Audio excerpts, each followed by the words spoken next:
In today's world, obtaining a second citizenship not only gives you financial privacy, but also grants you freedom of movement or lifts restrictions imposed by your country of origin. That's why today we are going to focus on how to obtain a second citizenship in Latin America, going from South America up to North America. Obviously, before getting a second citizenship, you need to make sure that both your home country and the country you want the second passport from allow dual citizenship, under what conditions and whether you need to report it. Personally, I'm in the process of obtaining two citizenship over time. I hold multiple residencies in Latin America and Europe, and my tax residency right now is in Paraguay, where you can legally pay a poor 0% in taxes. As you already know, citizenship is the core pillar of the flag theory. It's the starting flag because it determines where you can live in terms of residency, where you can travel visa-free or not, or your risk of getting a job, doing business, or opening bank accounts in a specific country. If you held a citizenship from India, Pakistan, Iran, Iraq, or Russia, for example, in most cases it would be nearly impossible for you to travel freely, do business abroad, or open foreign bank accounts. In most countries, there are several ways to obtain citizenship. The first is by descent. If you have ancestor of another nationality, maybe grandfather who is Spain or Mexican, or maybe you are Italian, but that your grandfather is Argentinian.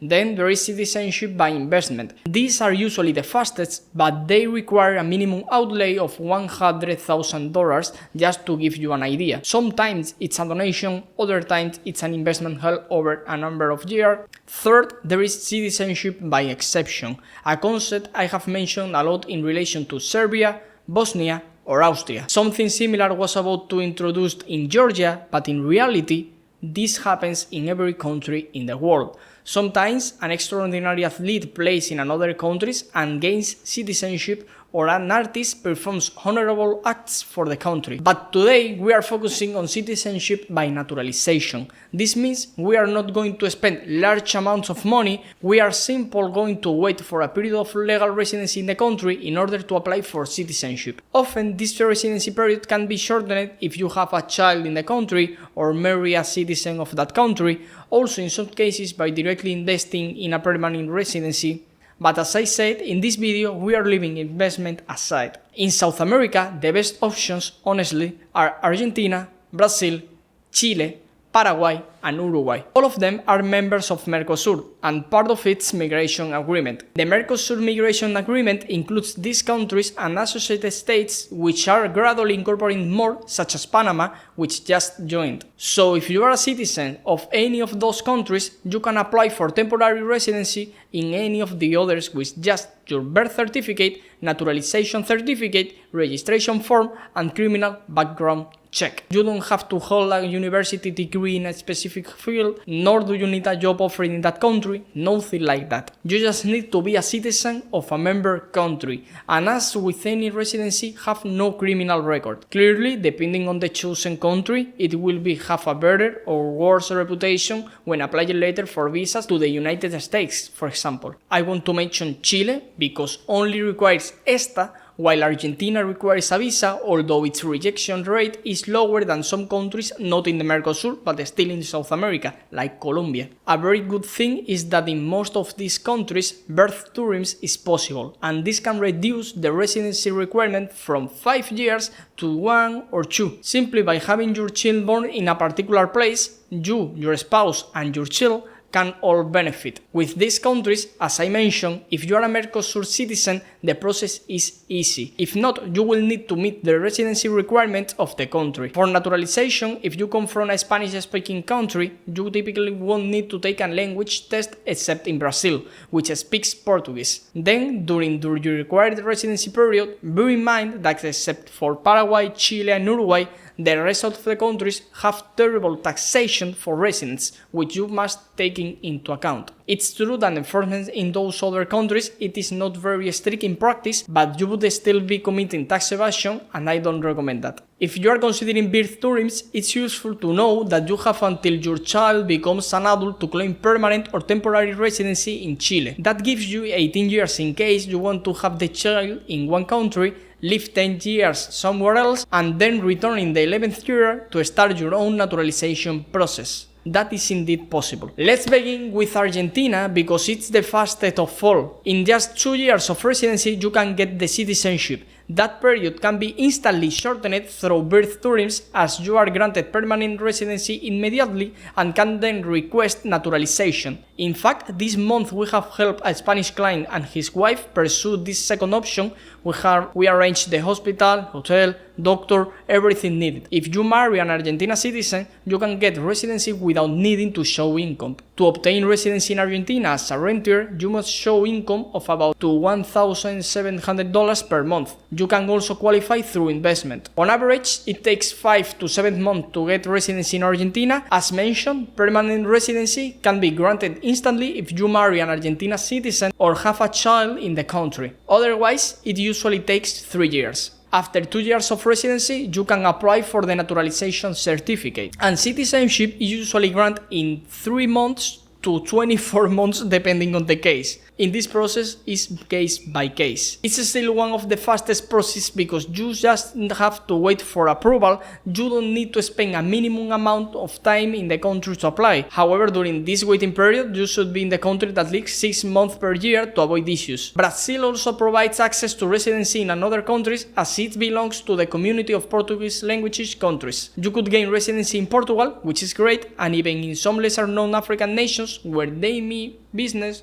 or investment opportunities. To get residency in Brazil as a retiree, you need to show income of at least $2,000 per month, not just pensions. If that's not your path, you can apply through investment, either in real estate or business projects, ranging from $35,000 to $100,000. The amount depends a lot on the region you invest in. Less developed areas are usually cheaper. On average, it takes 4 to 12 months to get your residency card in Brazil. The time frame is broad because it depends on the type of residency you choose. As mentioned, permanent residency can be granted instantly if you marry a Brazilian citizen or have a child there. For permanent residency, it takes about 2 years, but in Brazil, the best option from my point of view is marriage or having a child, because with just 1 year of permanent residency, exactly 9 months, granted immediately, as mentioned, you are eligible for citizenship. Otherwise, you would be looking at 2 years of temporary residency at 4 years of permanent. For naturalization in Brazil, the process takes 8 to 16 months. You must spend about 9 months per year in the country during your permanent residency period. But if you only need 1 year of permanent residency, just those 9 months will be suffice before your application. Moving on to Chile, as I have said before and in numerous videos, it's the hardest citizenship to obtain, but also the one that grants the most freedom and has the best reputation. It's the only Latin American country with access to ESTA. Chile is also part of the APEC. Chile offers tax exemption from 3 to 6 years thanks to its territorial tax system. If you go to the birth tourism route, you can obtain permanent residency in 1 year. To gain residency in Chile, you need to have passive income of at least $1,500. If you want to apply through investment, it requires $500,000 in a Chilean company. From my point of view, that's not a very attractive option, as with the UAE, it may be easier to open your own Chilean company and hire yourself as a director rather than pay such a high amount for a golden visa. The average processing time is about 2 to 3 months. For permanent residency, 2 years, but 1 if you have a child there. To get citizenship, you need 5 years, which is the longest wait time, though only 2 years if you have a Chilean child. Chile also has the lowest issuance time, 2 to 3 years. So if you have a child, the entire process will take 5 to 7 years on average. It's the best passport, but it takes the longest. You have to consider whether you need a second passport quickly or if you can afford to wait. Chile also requires you to spend about 10 months per year in the country. It's the most restrictive in terms of living. That's why I say Chile is the strongest option, but also the one that demands the most from you. In Paraguay, we find the easiest entry route to South America, especially for citizens who cannot benefit from the Mercosur agreement.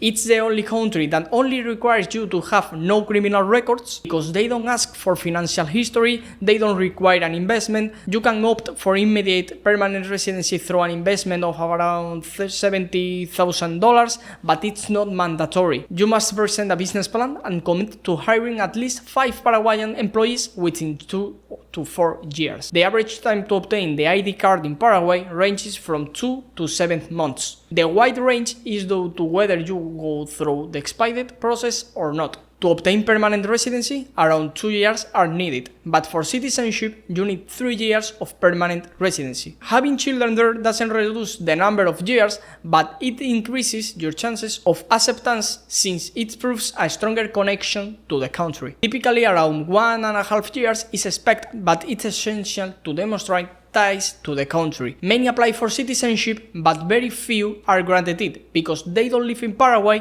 they don't have a home or rental there, nor any roots in the country. I often mention the concept of ties or center of interest in Paraguay because it's the only country where we have seen cases of people obtaining the passport without having a significant physical presence. The law specifies a minimum number of months, 9 months per year in the permanent residency, but also there is some option if the ties to the country are so huge. It's ideal to visit the country every few years and before your application, spend a few months there. For example, these ties could be owning a small house or some land, paying some taxes, having local income, helping with a bit of physical presence, especially in the final months before the application. It's also important to mention that this is the most expensive process of all. For those unfamiliar with how naturalization works in Paraguay, all the Supreme Court ministers must approve your application anonymously. That's where having excellent lawyers to prove you have the kind of connection they value comes in, and we have talked with them, and I have seen cases from these lawyers, and we can make that happen. Uruguay is like the Switzerland of South America,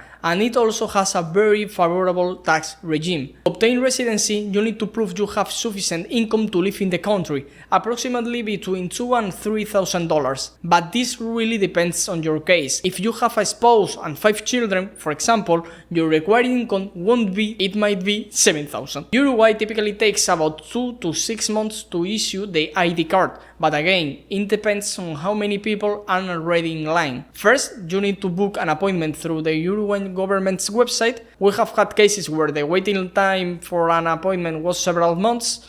Something similar happens in Mexico when visa swap appointments open up. Many times, hackers take all the slots and resell it. To obtain permanent residency in Uruguay, 1 year is required. For citizenship, 5 years of residency are needed, or 3 years if you have children. The issuance time usually ranges from 6 to 12 months. The required time inside the country is not clearly written in the law. Some recommend 6 months per year, while others say 9 months to ensure approval. Leaving South America, I want to briefly mention the Dominican Republic for Spaniards. With 2 years of residency and 1 to 2 years for issuance, you can obtain a second passport. It's a terrible passport in terms of mobility, but still an option. Also, we have El Salvador, a great option for Central Americans or Spaniards. You can get temporary residency, then permanent residency in 1 year, and after 1 year of permanent residency, you can naturalize. The issuance process takes 9 to 12 months. If you are not a Spaniard, you need to spend more years into the country, or you can donate $1 million in crypto for getting the passport in less than a month. It's an option just if you're worth more than 20 to 30 million. I also want to mention Mexico because it's a great country that allows birth tourism and also offers residency by marriage or proof of income or through a job offer. Personally, I applied through proof of income, and this year it required around $4,500 per month. In 2 years, I can naturalize because I'm Spanish, but I must be present in the country for 18 months within a 24-month period. During that time, they might consider me a tax resident, or they might not, since in Mexico, this depends more on the center of interest than on number of days. As a Spaniard, I can naturalize in 2 years thanks to a reciprocity agreement. If that doesn't apply to you, you would need 4 years of temporary residency and 2 years of permanent residency to apply for citizenship. If you go the birth tourism route, even without a reciprocity agreement, you are granted permanent residency immediately, and with 18 months of presence within 24, you have got it done. We helped a couple in 2024 to get their baby there, but this year 2025 they are not going to naturalize, but at least they have a permanent residency and their baby is a Mexican way. Issuance time in Mexico ranges from 3 to 12 months. All these countries are valid options to gain more freedom of movement, second chances, and not depend on just one country, especially when we look at Europe with its harsh agenda, it's ultra woke society and a reality that truly makes you think, especially if you are someone who tends to think ahead. If you need help with these residencies, citizenships, or even want to optimize your tax setup or passport portfolio, I invite you to fill out the form in the description. All the best!